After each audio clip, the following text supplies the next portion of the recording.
Welcome to your library series on how to evaluate sources. Here at Herndon, we use the acronym CRAP to help you remember 5 things to look for when you are deciding whether a source that you found is worthwhile. The 5 letters of CRAP stand for currency, relevance, authority, accuracy, and purpose.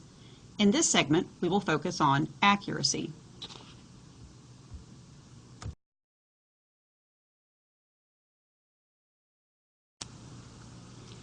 Accuracy has to do with how correct the source is. There are 2 components to accuracy. First, you want to make sure that the content is correct. Does the book or the site have further suggestions for reading or tell you where it got its information? Second, you're looking at the writing itself. Is the information grammatically correct? Are there any misspellings? A website or article that's sloppy in grammar or spelling should give you a hint that this may not be a source you want to use in your research.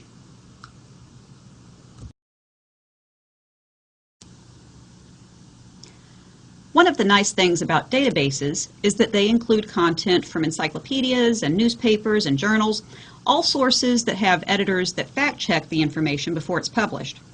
Websites that you find on a search engine don't have that requirement.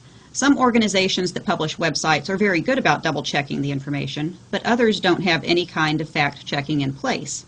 And you don't always know which is which. Let's look at a couple of websites to see the difference.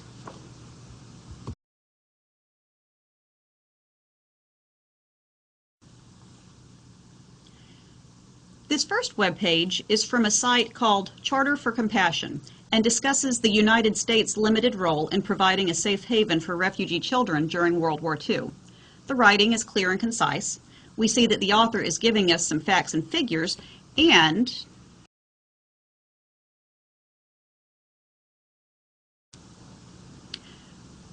when we scroll down to the bottom of that web page, we have a list of the sources that were used to gather the information for the article.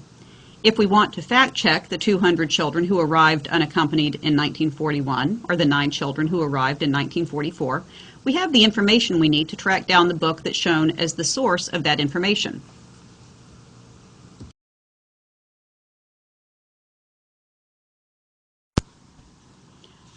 Now let's look at this website called Holocaust Research Project. The web page called the Kindertransports has some fascinating information, and they do give us a list of sources used, although they don't point us directly to where specific facts and figures came from.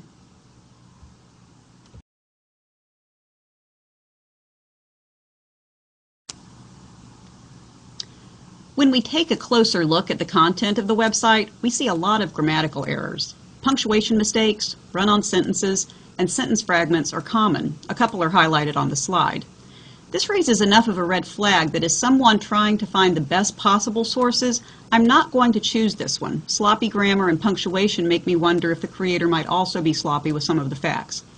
I might go to one of the other sources that the author listed to see if they meet my accuracy requirements, but this one is a no-go.